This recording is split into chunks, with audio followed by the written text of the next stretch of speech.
Hello, I'm Ed Dolzer with the Process Technology Tech Care Plus service team. I'm here to provide a rundown of the installation procedure for an LCS series Lufran chemical heater. Once the unit is uncrated, it needs to be moved into position. You can move it into position either by using a forklift to cradle underneath the heater or by using the eyelets on the top of the cabinet to support the unit. If you're going to use a forklift, take care not to damage the seismic brackets you see here.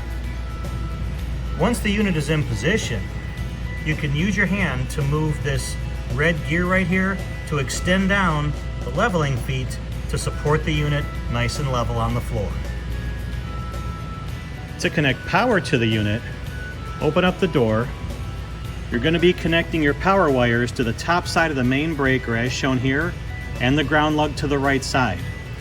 The incoming power conductor should go through this channel here, and your access is going to be through this top panel right here. Now this is connected for testing. You're going to get a solid plate right here, and you'll be able to cut the hole in this plate for your conduit. That's how you connect the electrical power.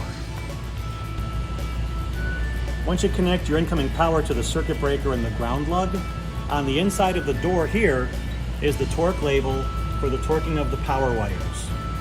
The beauty of this system is that that's the extent of the electrical installation you need. The rest has been done at the factory. I will point out that here's your QR code for your product registration on our online register.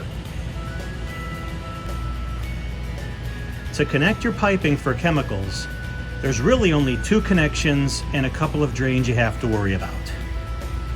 Now here's the inlet tube. This is for your chemical inlet. You can see for testing purposes we have our piping connected to it right now.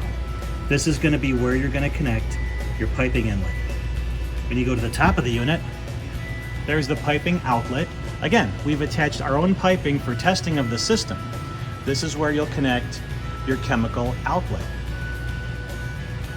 At the chemical outlet, we're going to recommend that you install a T-fitting so you could add air to the system to help drain the heater units when necessary.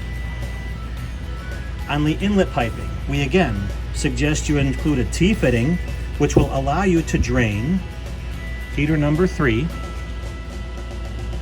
and then heaters numbers 1 and 2 can be drained from this fitting and this fitting. So you can connect those up upon installation, or you can wait until maintenance time and connect a temporary drain to these two fittings here and here to drain the system. And as a precaution, on the side of the cabinet there is a drip pan drain which will allow you to drain liquid that collects in the bottom of the cabinet. And those are the piping connections for this heater. Thank you.